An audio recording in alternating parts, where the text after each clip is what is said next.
Welcome to the Peachtree Morning Show by DCI. It's a wise way to start the day. Hope you enjoy.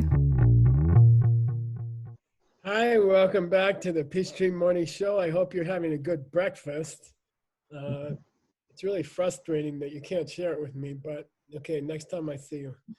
So I would like to welcome back our Singapore geniuses, Jean Tran, DCI assistant professor, co-producer, and Kelly Tan, also an assistant professor for DCI and a co-producer worldwide. And I like them right now because they are locked up in a smaller house than me. And it makes me feel better. Okay, so you guys let's get a question. I think it's from Sylvia in Germany. And let's start out on this question, see what we can do. Hi, I'm Sylvia from Germany. I have a question regarding the two husbands in the kitchen. So my question is, if I witness my husband yelling at the kids, what should I do? Because I, as a mother, want to defend my children. And I really don't want to ignore that. So what should I do? I believe there's an alternative solution for that. Thanks a lot. Yeah. Wow, that's a good question. I think I'd like to start, okay? And I think one thing we always have to say up front is that, yes, things are coming from me. I'm seeing the husband yell because of my seeds, et cetera, et cetera. But I think one thing, these DCI professors, they also know, very, very important to understand about the seeds is that doesn't mean that because it's coming from you, you shouldn't try to stop it. Or if it's necessary, you should leave the house or take the kids someplace safe if it becomes dangerous. So I think the first thing we should say is that, yes, it's coming from you. Yes, it's coming from seeds. But that doesn't mean that you should just watch your kids getting hurt or that you should get hurt. So, get out of any kind of abusive situation for sure. And go someplace quiet where you can plant some seeds, okay? What do you guys think? Right. For me, I feel like you said, that we understand the two husbands.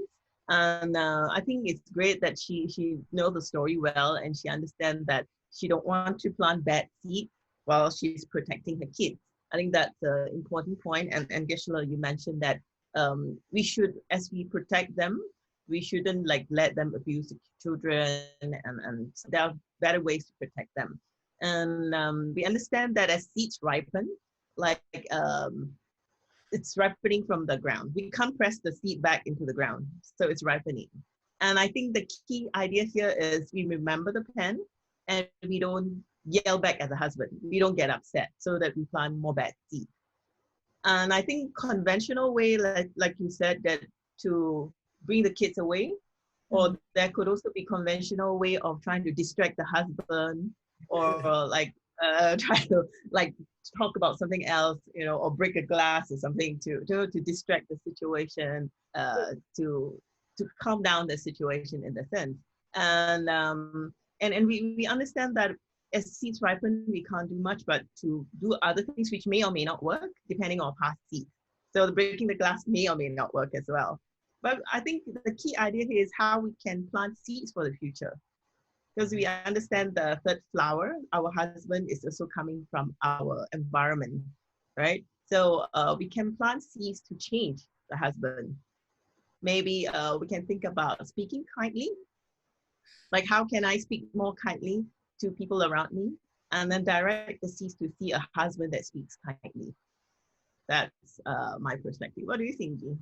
I was thinking that could there be also two levels, in a sense that, one, for me to see a husband that's yelling, obviously it's my seeds, right? That I see my husband's yelling at the kids, right? May not be yelling at me, but he's yelling at the kids.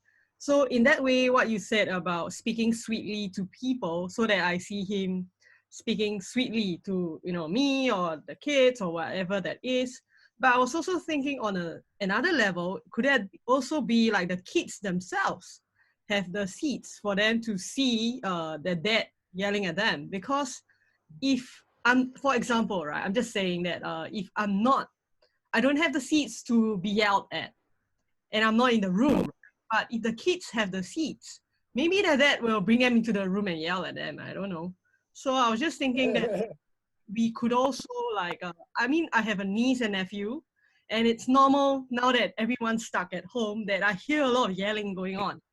And I'm like, okay, it's my seats, but what can I do? Because it's crazy, like the yelling matches that's going on is like, don't run, don't jump, you're not supposed to kick the boy in the house. I'm like, so like then I start to think about like, okay, what can I do? Because obviously I am seeing this, and I'm also seeing like kids being yelled at, right? So then that's when I step in and I try to like distract like my mom or my brother who's like trying to discipline the kids.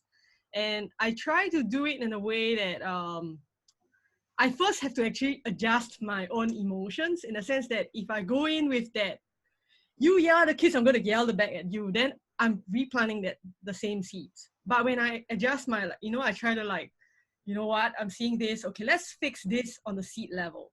So then I go and like I enter the situation and I'm like, you know, bro, it's okay, kids are like that, you know, why don't you just like let me take over? Then that's when my mom is like, okay, yeah, I can't deal with this, you take over the kids. Then I'll just bring the kids to like, they have this thinking corner where it's not a naughty corner. I want to make sure to the kids that they are not being punished. So I don't want to get punished, right? So I bring them to the thinking corner where I actually, I'm, how do I say, I'm present with them and I tell them to calm down. So I help the kid calm down. He's like 5 years old, and he's like in this like, because he's being yelled at, he gets upset, and then he's crying, he's throwing a tantrum. So when he comes down, and I make sure that I am doing it with like love and patience in a sense, then when he's ready, I start to talk to him. And I try to talk seeds to him, although I don't think he really gets me, but I try. So I try to make him to do this four powers thing. I'll ask him, do you know that it's wrong to yell at grandma? It's wrong. It's terrible. You shouldn't do that. It's my mom. When you yell at my mom, I get upset. If I yell at my mom, do you get upset? And he's like, yes. So it's like, then you don't yell at my mom. And then he comes down and he's like, should you have done that? And he's like, no, I shouldn't have done that. Do you feel sorry? Now go say sorry. Then I make him plant the opposite seeds of like speaking kindly, and he really goes out of like, you can see it's so sweet when children feel that, you know, they really did something wrong and they really feel that I shouldn't have done it. Then he goes to my mom and like hugs her and apologize. So I feel that we can guide children in that sense as well. Kishla, what do you think? Well, I'm listening to you and I'm thinking that you're really wise about all this stuff. And you have a lot more opportunities there because I'm just mostly by myself here. I mean, Veronica's here sometimes. She's also going to help other people. And I have this big thing nowadays. You know, Sugang Shi from Singapore also. He's translating this great book about the Wheel of Life.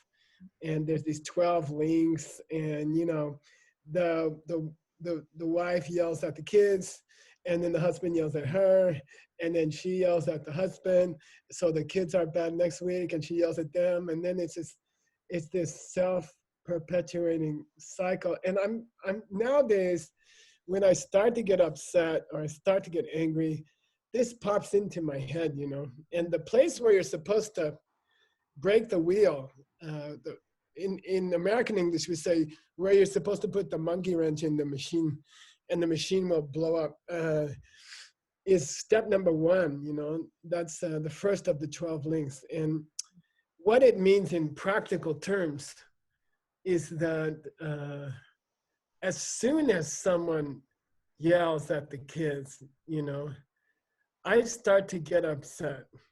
immediately, I mean, within a few seconds, I start to feel upset.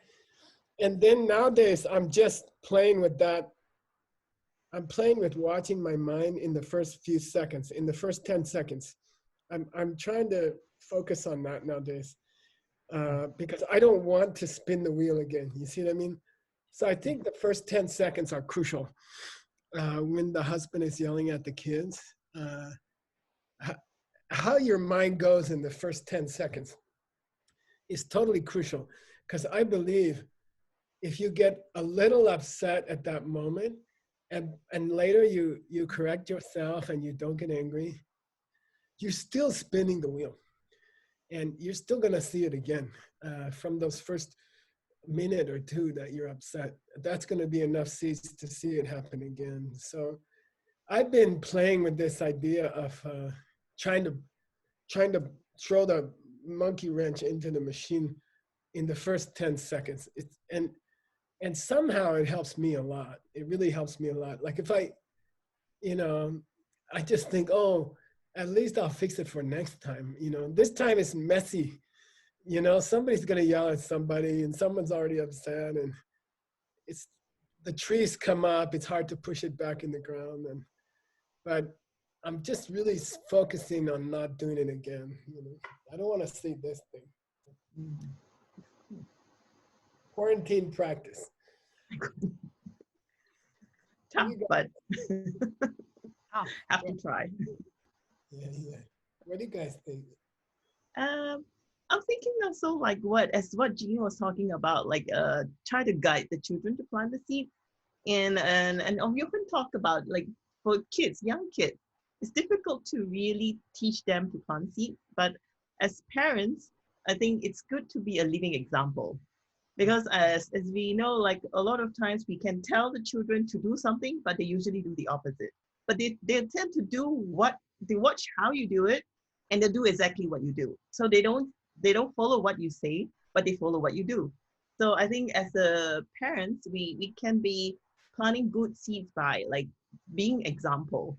Like if we want children to be speaking nicely and we want them to plant the right seed so that they don't see a father that yells at them, then maybe I can start by planting the right seeds with trying to always be speaking kindly, speaking softly, gently, and then kids will probably follow, and then they won't be doing the same thing and yelling and stuff and fighting, and then probably they won't have the seeds to see a yelling father. So maybe that would be also a good way for them to learn to plant the right seeds as they go on. Yeah. Jean? I'm just thinking like, will there be people who say that, but I'm a person who doesn't get angry. Then why am I seeing somebody who's yelling at my children, like, so how would we counter that in that sense, Gisela? Can I say then maybe even a harsh tone of voice is like, maybe I can speak, like my words sounds normal, but my tone sounds harsh. Does that plant enough seeds for me to see my husband yelling? Hang on, I got to get something out of my bathroom. I'll be right back. Okay. I think that makes sense. I feel it makes sense in a way. How do you think it makes sense? Like sometimes because we know that motivation plants the seed, right? What We is feel that? like it's flower. Okay, here's my idea, okay? Yeah. So I planted watermelon seeds in my garden just a couple weeks ago, and I went out to check and this thing came up. Whoa. I have no idea what it is. I asked Veronica, she's a master gardener. I have absolutely no idea what it is. I mean, it's kind of pretty and it's kind of ugly, but it's definitely not a watermelon. And so let me ask everybody watching right now, Sylvia and everybody else, okay? Did this come from a watermelon seed? Yes or no? Because I planted a watermelon seed there and this came up. Did it come from a watermelon seed? No. Yes, don't think too much. Just say yes or no. No, it's not a watermelon, okay? Then listen, this has really been bugging me lately, okay? If I show you, if I say, look, and it's true, I planted a watermelon seed, which someone gave me from Korea, and this thing came up, okay?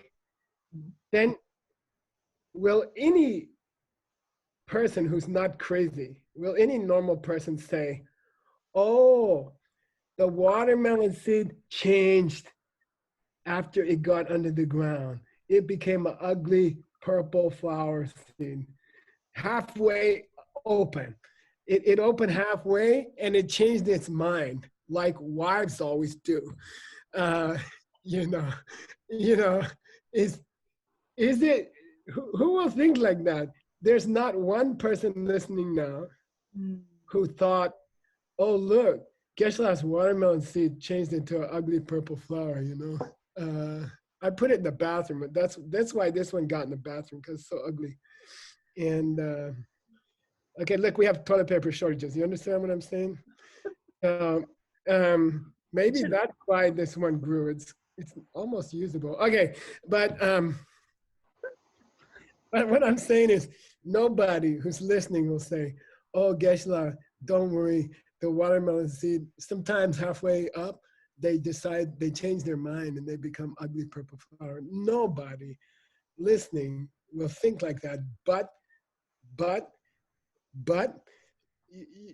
you all continue. It drives me crazy. People say, Geshe-la, I see my husband yelling at the kids, but I never get upset. Well, what's happening? It's easy. Your watermelon seed is changing halfway out of the ground into a flower, ugly flower. That's all. I mean, it's just impossible. It's happening.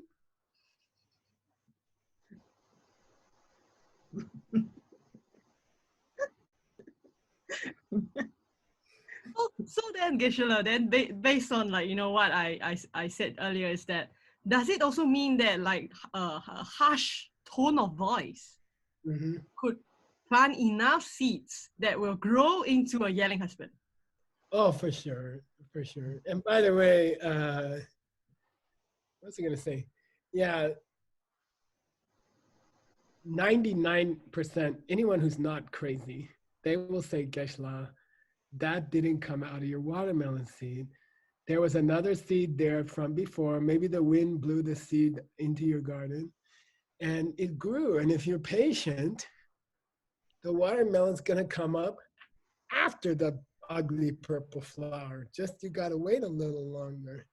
That's a accidental ugly result that got planted before, sometime before, okay, before I planted the watermelon seed. Duh. Okay, so anyway, well, wait, what was your question, Gene? I forgot. A harsh tone of voice is enough. Oh, for sure. Yeah. I think it's even more subtle because we said that everything we think, we say, we do plant the seed. So it's not necessarily just the tone of voice, even in the thought. Like the moment when I see something that I'm not happy about, and the moment I flip to upset, the moment my emotion changes, boom, that's already a seed planted in the mind of anger. So it's very subtle. Yeah, so that's where my favorite bouncy for anger is, when you're sarcastic, when you say something nice, you say, someone made you upset and they come to the party in an ugly dress and you're like, oh, that's such a nice dress. I really like it. And, I think this kind of, forget a harsh tone of voice, just happy sarcasm with a nice smile is going to create an angry husband also. So what should we tell Sylvia there? Is there any any practical tips that she can now start? We have to do something practical. I just wanted to talk about philosophy. What do you guys think? You're more practical than me, I think. Kelly, why don't you do a summary for us? Yeah, you're good at that. I feel Um, I think we talk about having recognized that when seeds ripen, like the seed is already grown out from a seed to become a plant, and you see the yelling husband. We can't do anything at the moment. Like we don't want to plant bad seeds to yell back at the husband. So we can conventional way, like as Michael says, we can bring the kids away to protect the kids. And of course, definitely yelling back is not the way to protect kids. We are just planting more bad seeds. So of course, there can be other conventional way of trying to distract the husband, do something else, or some other things that we can do to in that circumstances to protect the children. But then more importantly, we're thinking about how we can plant seeds in the future for ourselves to see a kind speech, a husband who doesn't yell and speak kindly to the children. So on our part, we can be planting speech of speaking kindly. And we can also be guiding the children, as Jean suggested, teach the kids to maybe skillfully get them to do 4 powers, or also to guide them to plant good seeds, to speak kindly. By, I think, also being a role model yourself, the children will learn from you to speak kindly. And also reminding the children to speak kindly. And the part that why we see anger, it's also because every small seed plants the seed. Every small emotion, thoughts, action plants the seed. Yeah. So including your little harsh speech or like upset or sarcasm, happy sarcasm. Yeah. And also, as I was saying, the thought of the moment you feel upset at someone, even though we say that's like silent anger, you call it kind of, is it called cold anger? Like you don't blast out, but you feel anger inside. Yeah, those kind of explode. You don't explode, right? You implode. Yeah, you explode inside. For it. You hold it inside, right? Yeah, you hold it inside. So you keep all the anger inside, even though you never show it up front, but you're fuming, you're boiling inside. So that's also a very deadly kind of anger that we plant the seed in us to see anger outside. So I think that's having to be very mindful. And I think how can we be watching that state of mind to not be angry? I think meditation helps a lot. Yeah, it helps a lot. Right. In level 10, we also talk a lot about how to plant seeds for not getting angry. And Geshe Michael talk about that 3 seconds or the 10 seconds of not exploding. Yeah, and then also trying to remember the pen. I think these are very powerful tools for us to not get upset easily. And each time you get better at it, and then your anger seeds will start to get lesser and lesser. And one day you'll see yourself not getting angry. It takes time, that's for sure. Jean, do you have anything to add? No, I think it's great. And I feel that it's time for us to show what's the question for tomorrow. Oh, for Alex and Fernanda. Yeah, for Alex. Yeah. Alex. Fernanda from Mexico. So hello, this is Echo from China. My job is a trainer. My question is, in order to develop my own business, there are so many kinds of seeds I have to plant, like seeds about creative ideas, leadership, financial, and student recruitment, kind of this. Sometimes I feel exhausted. I cannot handle so much, but they are all important. So how can I make the priority, or how can I do it effectively? Thank you. Right, that's Echo from China. Cool question. Cool question. Well, we'll answer it tomorrow on the Peachtree Show. See you there. Bring some good coffee. Thanks to Jean. Thanks to Kelly. Thank you for coming. Thank you, Keshma. Okay, see you soon on Friday. Thanks for watching today's Peachtree Morning Show. See you next time.